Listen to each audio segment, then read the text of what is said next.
Hi, I'm Paul J. Welcome to the theAnalysis.news podcast. And please don't forget the donate button at the top of the webpage.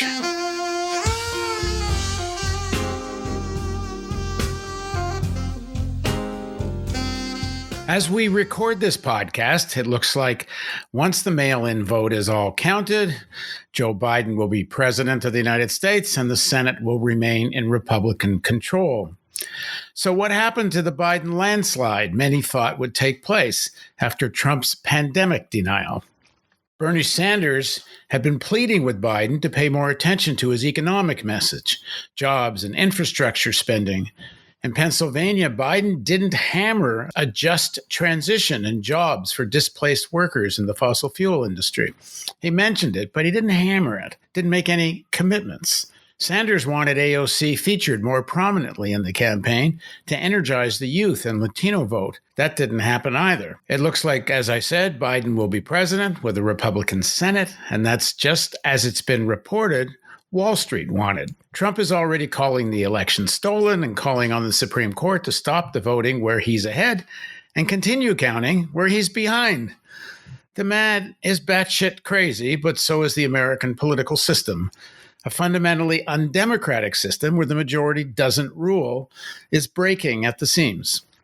Now joining us to break this down is Gerald Horne. He's the historian who holds the John J. and Rebecca Morris Chair of History and African American Studies at the University of Houston. Thanks for joining us again, Gerald. Thank you for inviting me. So what's your take on this moment we're in? Just to add one thing, as we're talking, it's been announced Trump is going to call for a recount in Wisconsin, but according to the pundits and news analysts, and so that's unlikely to change the outcome. So just to add that piece of news. Well, I think, or I'm tempted to say, that Mr. Trump will need a consistent narrative.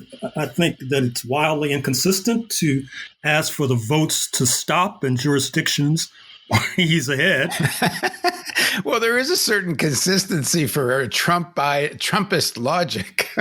Well, I guess so. But remember, I said I was tempted to say, but then I started thinking of the 20,000 lies he's told, the 189 lies he told in one day in August 2020. So I guess that really doesn't matter to his constituency. With regard to the November 3rd election, I think it's a mixed bag, although I have to confess that I'm generally disappointed with the results. Although I must say that I may have been misled by many others by the pollsters, who I think we really have to start disregarding. They misled us in 2016. I think they misled us again in 2020. And I don't think they have any more credibility than witch doctors or shamans. And this is quite disappointing because people make political analyses and political maneuvers based upon polls. Recall that when Jim Comey in 2016 October decided to reopen the question of Hillary Clinton's emails in the FBI, he did it on the basis that he thought Hillary Clinton was going to win. But of course, he was wrong. Or perhaps he misjudged the situation. I think the fact that the Republicans made headway in the House is quite disappointing. The Senate right now is tied, and depending on the Tom Tillis race in North Carolina, the Susan Collins race in Maine in particular, it's likely as we speak, as you noted, that the Republicans will maintain control of the Senate. Barry Diller, the digital mogul, has already said that that's good news for the investor class because it will probably forestall the ability of the left wing in Congress to make any maneuvers concerning student loan forgiveness or even raising taxes sharply on the 1%. So this is the state of play as we speak. So the only gambit Trump seems to have left, and it's certainly one he's hoping for, is the Supreme Court, which is they'll launch a whack of legal cases, and they're going to try to challenge votes, and they're just hoping that the Supreme Court will come down on their side.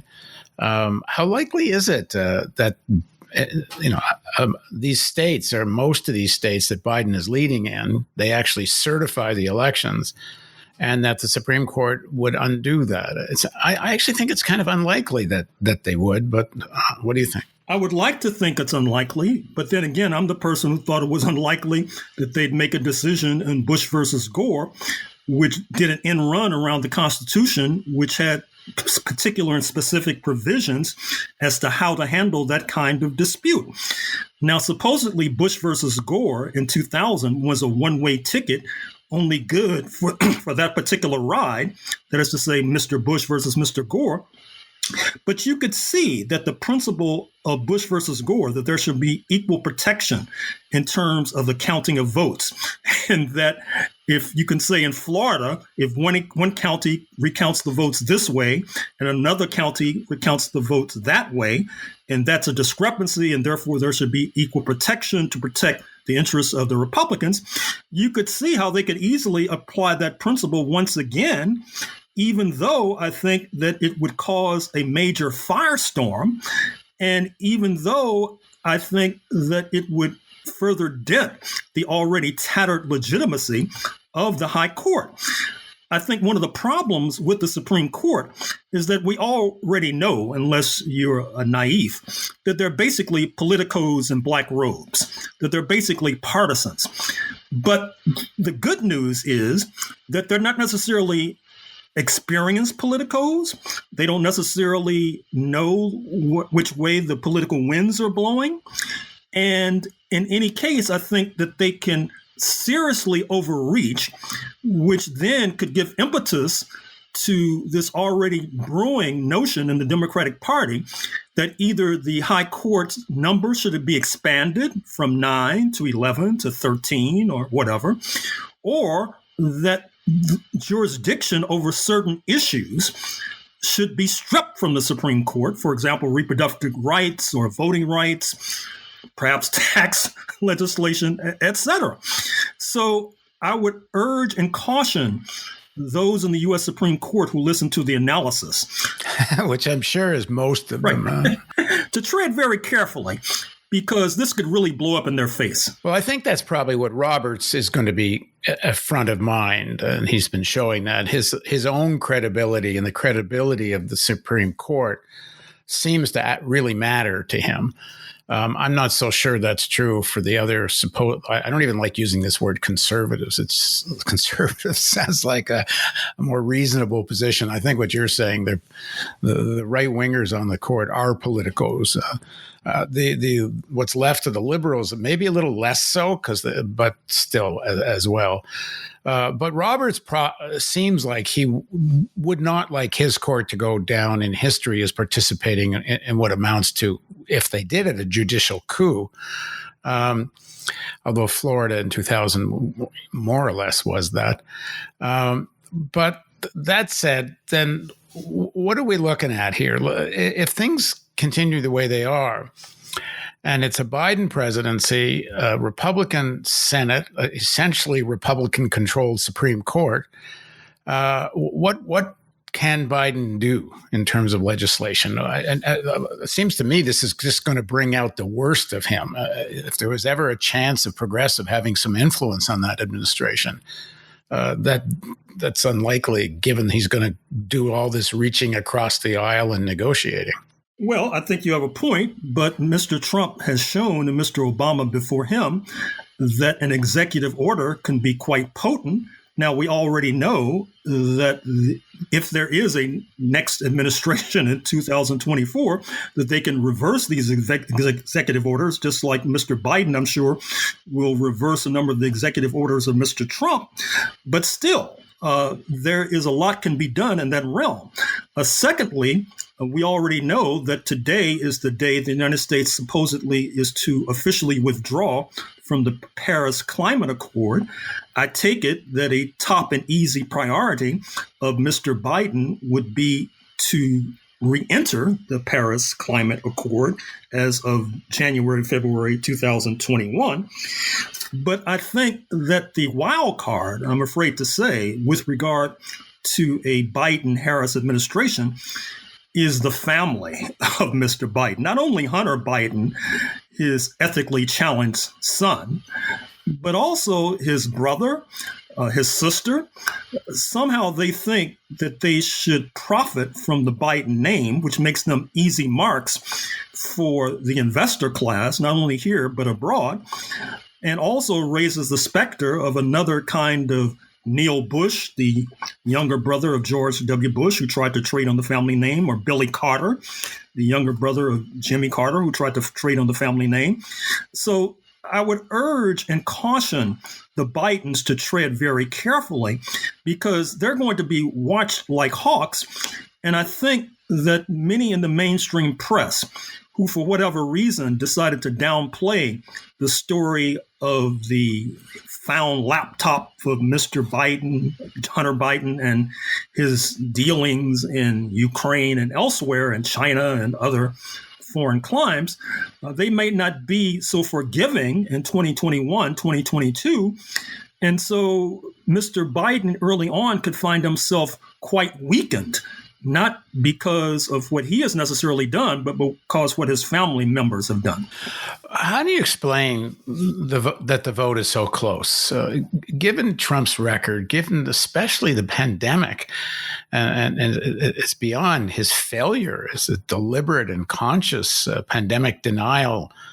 How do you explain that this election was even close? Well, that's the $64 question, is it not? And I must say that as a historian, my first instinct is to look into the past to try to figure out what's going on in the present.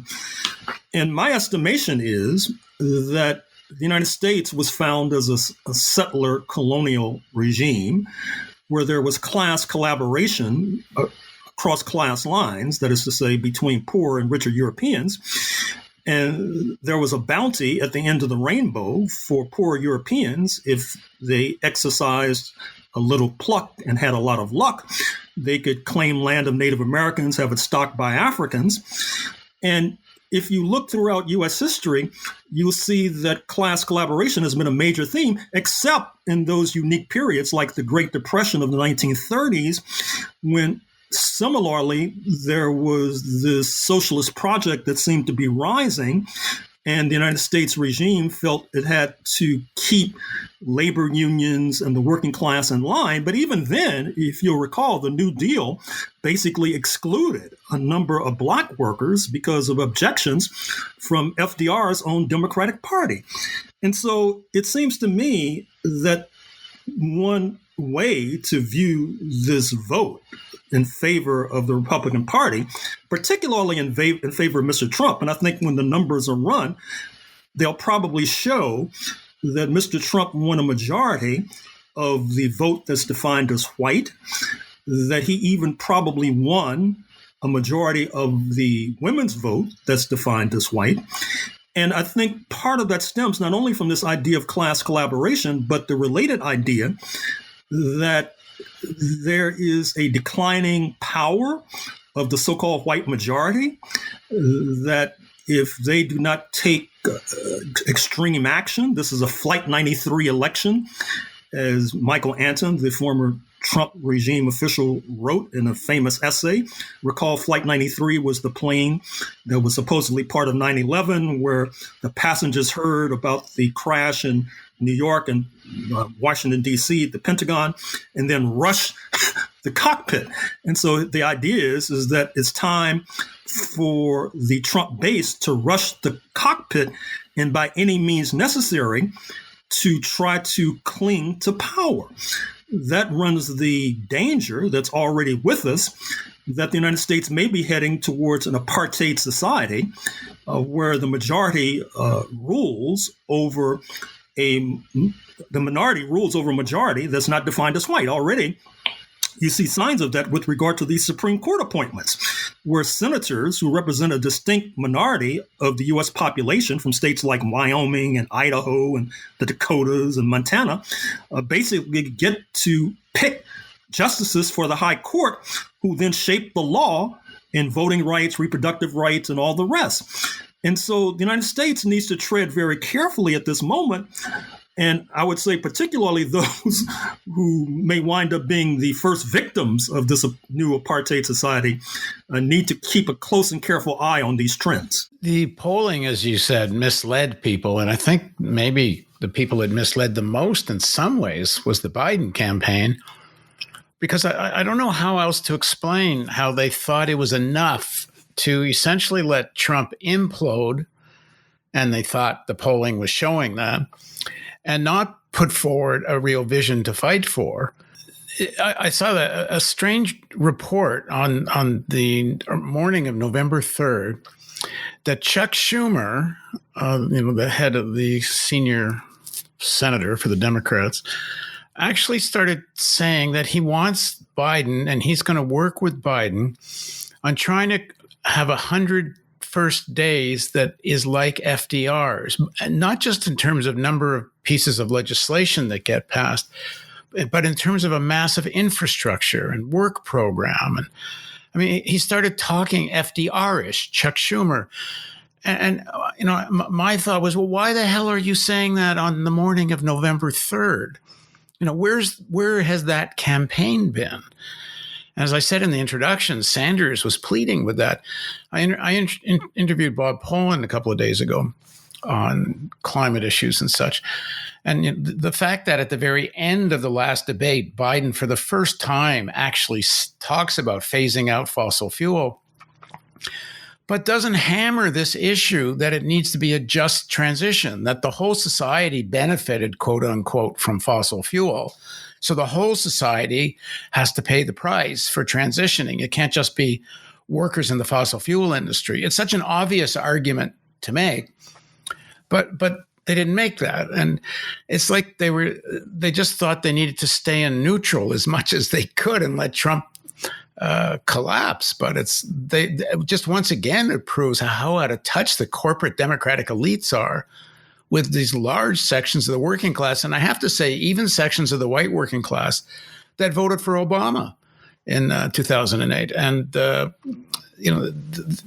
no doubt the ideology of white supremacy affects everybody who's white. A lot of white workers did vote for Obama, and and those workers, it seems, once again went Trump. Well, first of all, with regard to Mr. Biden, it's well known that he doesn't have the gift of gab, and so it shouldn't surprise anyone that in the debate he was not able to articulate a concept of a just transition. I mean, one basically holds one's breath whenever he opens his mouth because you never know what's going to come out. Secondly, with regard to the campaign itself, even the mainstream press, in a number of articles, if you go back and look, beginning after he clinched the nomination, raised questions about this campaigning from his basement. It reminded me of what happened about a century ago with Warren Harding campaigning from his front porch in Ohio. At the same time, Mr. Trump threw caution to the winds, and also apparently threw to the winds the health of many of his supporters. It seemed that he was a politician in the strange position of being involved in murdering many of his potential voters by having these maskless rallies with people sitting shoulder to shoulder. A Stanford study suggested that hundreds may have either been infected or passed away as a result of going to a Trump rally. And in any case, once again, back to Mr. Biden, there have been grumblings and rumblings from his black staff. They have suggested that his inner circle is not sufficiently integrated racially, which is quite curious because we all know that what helped to pull his chestnuts out of the fire earlier this year was the South Carolina primary, where black voters basically rescued him from what seemed to be certain defeat. And I'm not sure if that was a wise move by these voters, but certainly that's the situation. That's the fact of the matter. So in any case, I think that all of this suggests that we would be remiss if we only executed one half of the task, which was dump Trump, and then failed on the second half, which is battle Biden. In fact, I think that it would be quite wise for central labor councils from the Atlantic to the Pacific to begin a discussion about a possible march on Washington in the spring of 2021, with the major agenda item being labor law reform to make it easier to organize unions, which at the same time would lead to strengthen treasuries of these unions, which in turn would allow them to engage in the kind of labor education that's so desperately needed. For example, exit polls in Ohio suggested that union members in Ohio voted in the majority for the Republicans and for Mr. Trump. We already know that non-union members of the working class oftentimes tend to lean Republican. We know that with regard to craft unions, there is significant Republican Party support. With regard to the building trades, it's well known that the same holds true there. And indeed, we're marking the 50th anniversary of the so-called hard hat demonstration in Lower Manhattan, when thousands of construction workers attacked violently and physically anti-war demonstrators in an orgy of bloodletting, to the dismay, needless to say, of many of these anti-war protesters. So we have a lot of work to do in this country, and certainly battling Biden, assuming that he's able to prevail, should be agenda item number one for the union leaders and members. Yeah, I fully agree. What do you make of reports that Trump had a certain amount of support amongst black men, particularly younger black men? Is there any truth to that? Well, I'm of two minds about that. Number one, some of it's anecdotal. I mean, it's based upon, Kanye West and Ice Cube and Lil Wayne and the rapper 50 Cent, who already said that he thought that Biden's plans might lead to his being renamed 20 Cent because he saw those tax plans as being confiscatory. And there is some preliminary data that suggests that Mr. Trump did make inroads amongst young black men in particular. However, what we're talking about is that perhaps 15% of the black community voted GOP, 85% did not. And if you could find, if we could say that, say, Latinx men voted against Trump 85 to 15, or Native American men or Asian American men, or heaven forfend, Euro-American men, we would be in a different country and in a different world. But at the same time, as I make that statement, I have to say that I don't think that the patience and the fortitude and the perseverance of the black community is infinite, that if many perceive that the country is heading towards neo-fascism, that they may decide to try to cut a deal to back the winning horse, as Osama bin Laden's supporters said before 2001. And it also reminds me of a book I wrote on Lawrence Dennis, who was a light-skinned Negro who passed and became the intellectual leader of U.S. fascism in the 1930s and the 1940s, met with Mussolini and Hitler, and was slated to rule the United States if World War II had gone in another direction.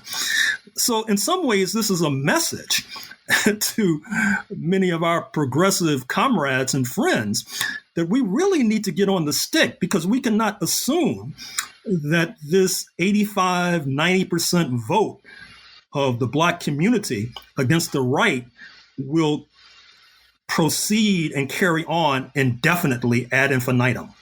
Yeah, I think that's a very important point. When I was living in Baltimore, I went to a black-owned run barber shop, and in the seat next to me, a young guy came in to get his hair cut. And so I asked him, what do you think? This is, back in the last election.